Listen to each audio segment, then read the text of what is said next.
You did not make me cry. That was good. It is a joy to be back in my home church. I have missed you all so much. But I do want to bring you all greetings from the Christian Church in Kentucky and all of your sister churches from across the West area, from Glasgow to Fulton, all those churches in the central time zone that make up the West area. And it's an honor to be asked to preach while Pastor Kara is away when there are so many capable preachers among you. So thank you. Our First Testament reading today comes from Joshua 4, 1 through 8. And we're going to need a little of the backstory, I think, before we dive into this text. This is a story of an overarching story of conquest, especially relevant to some of the events going on in the world today. But the first chapter of Joshua lets us know that Moses has died. I think Kara preached a little bit about that last week. And so now God is tapping Joshua to come in. And I told them this morning it's a cautionary tale about not agreeing to be the vice chair of the board or any sort of vice position whatsoever, because you might get tapped. He is being tapped now to lead the people across the Jordan River into the promised land. And God says that they are to be obedient to the Torah, which is a strong theme that carries throughout the book of Joshua.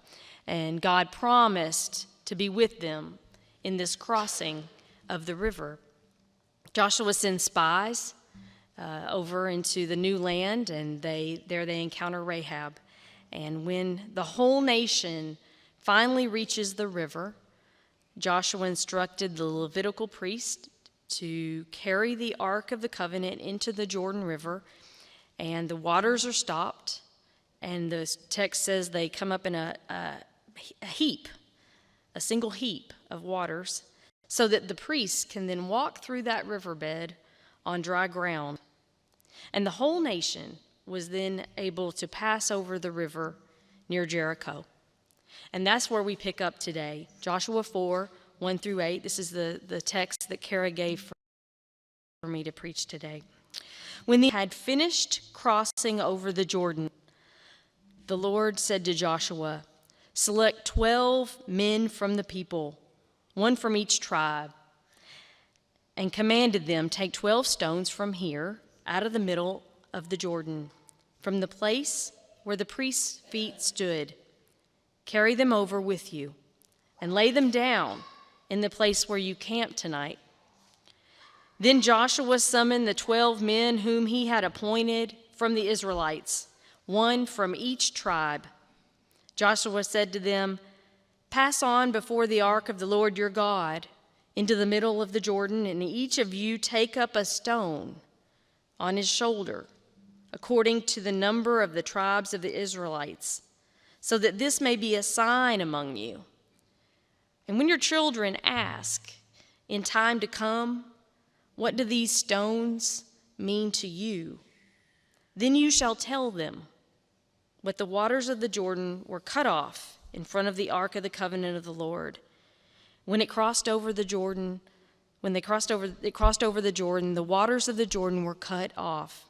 So these stones shall be to the Israelites a memorial forever.' And the Israelites did just as Joshua commanded. They took up 12 stones out of the middle of the Jordan, according to the number of the tribes of Israelites, as the Lord had told Joshua, and they carried them over to the place where they camped, and they laid them down there."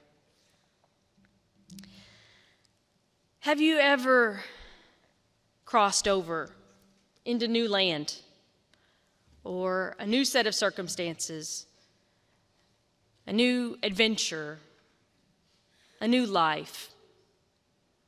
Maybe crossed over into a new season or new relationships.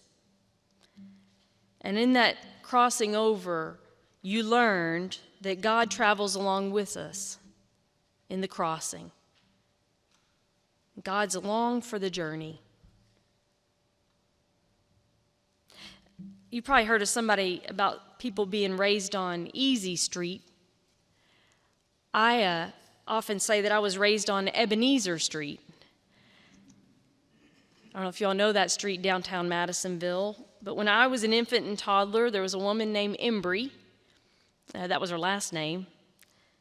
She was like a grandmother to me. She kept me while my mom taught school. She kept me for 5 years until I went into school, and then she kept my sister for 5 years. So she was really important to our lives.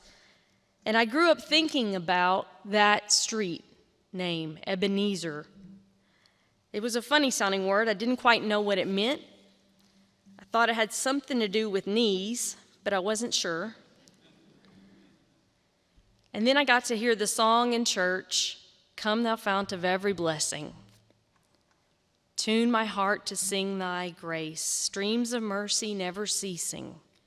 Call for songs of loudest praise." And in that second verse it says, "Here I raise my Ebenezer. Hither by thy help I'm come, and I hope by thy good pleasure safely to arrive at home." I raise my Ebenezer. And Mom told me, when I asked her, "What is this word?" she said, "It's an altar built of stones." And years later, I was privileged to hear the West Area minister, Dr. Tom Steiner, really speak to the elders at the church on Ebenezers. And he pointed out that the New Chalice hymnal, you can look it up if you get bored later in the sermon, they changed the word Ebenezer to "Here I raise to thee an altar." Maybe because we just don't use that word Ebenezer anymore, unless we're talking about Scrooge, I guess. And it's understandable that we need to update our language from time to time. It's sort of a shame, though, that we've let this word Ebenezer go. And I know there's worse crimes in the church or outside, but it's just one of those things we've failed to pass down from generation to generation. I am thankful that here in this church, we do worship and wonder with our kids, and we teach them in that desert box about how God traveled with God's people throughout time, and we use rocks to build little altars along the way and trace the route. You can ask the kids about that, and they'll tell you about that journey to the promised land.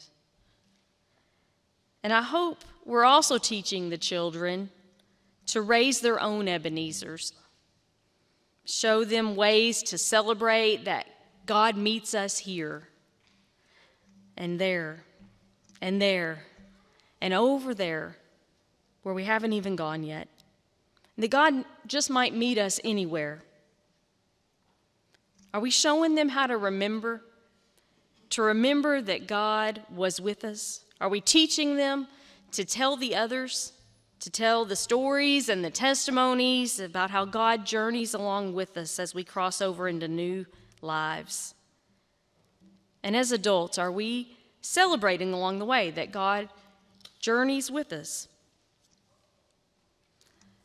Some of you in this room might remember that it was 50 years ago this month that lightning struck the large downtown columned sanctuary building of First Christian Church, Madisonville. The blaze was reported really super quickly, but it could not be contained. It was a really sad day, not just for the church, but for the town. I've heard stories of people at the radio station seeing the blaze. And after the church decided to relocate out in this land, was at that time the countryside of Madisonville, way out there in the middle of nowhere, they decided to bring those 4 columns over here. And they laid them up on that ridge that I can see right behind the crosses there, all the brush that was up there. They laid them back there, down on this way, on the ground. And they thought they might just do something with them someday. And when I was a little girl, the Sunday school teachers would sometimes take us up there on that hill, and they would show us those columns and those pieces laying flat on the ground. it looked like a bunch of rubble. And I remember the reeds were all growing up in between them and around them. It was hard to know as a child what you were looking at and why. And then when some of us more rambunctious kids would want to climb up on top of those columns and try to kind of play around like they were play equipment or something probably, the teachers would tell us to get off there, get down. And they would explain that these are special, that these were on the church downtown before it burned, and that they were to remind us of that place. And as children, we would see these columns, and we would see this new church building, which was the only church building we knew. And it was a reminder, these two things together, that God journeys with us. That God journeys from the dark days of tears and uncertainty through the journey without a sanctuary, a place to call home. A journey through countless decisions that had to be made about a building, about its location, about mortgages, countless decisions about funding shortages, and blueprints that had to be shrunk because there wasn't enough money, carpet colors and paint swatches, all the way to this place. God was with us in it all. And years later, when there was a prayer garden created, those columns were moved and put upright, and those 4 columns were in 3 sections, so it made 12 columns, 12 stones, reminding us that God is with us along the journey through those rough waters of life. Now, maybe these columns out here hold different meaning for you or memories for you. Maybe you've had your senior pictures taken out there, or maybe you attended or were married out there. Maybe you had your pet blessed right in front of those columns. Or maybe there are other Ebenezers in your life that hold reminders of how God journeyed with you, whether in times of celebration or struggle.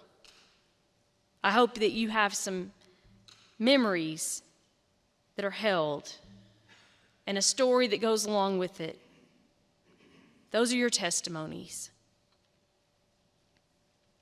You know, it was sweet when First Christian Church of Owensboro lost their building in a fire a few years ago. Members from this church were able to tell their story of recovery to them as a sign of hope for their future.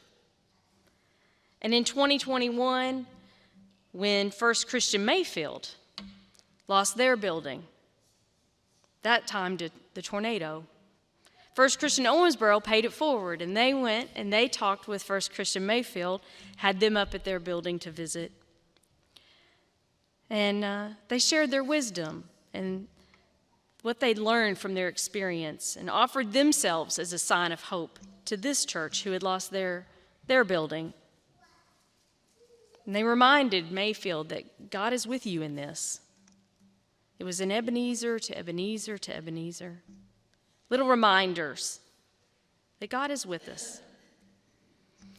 And my guess is that someday soon, if it hasn't happened already with the tornado, the loss of the building in Missouri, my guess is that First Christian Mayfield will get a call from God to tell their story. And they'll talk about how when the tornado hit, their communion table was saved. The whole building all around it, Eric and I got to go that weekend, the whole building all around it was destroyed, but the communion table with the glass front, cross on top, intricate carving of the Last Supper was saved, it was spared.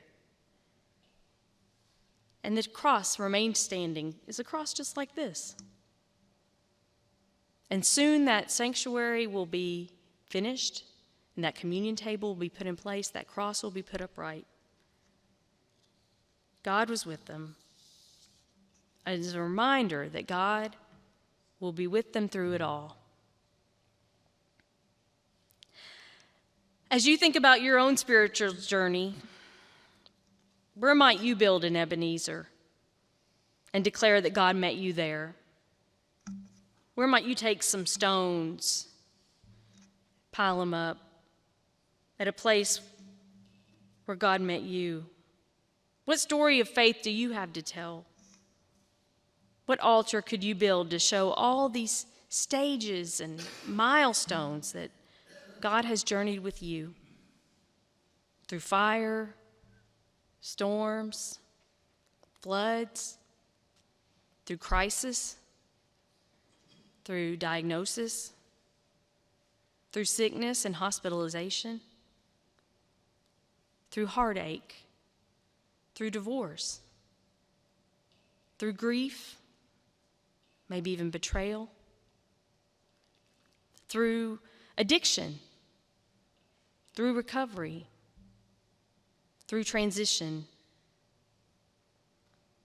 How can we raise an Ebenezer in our life? And how can we teach our children to raise their own?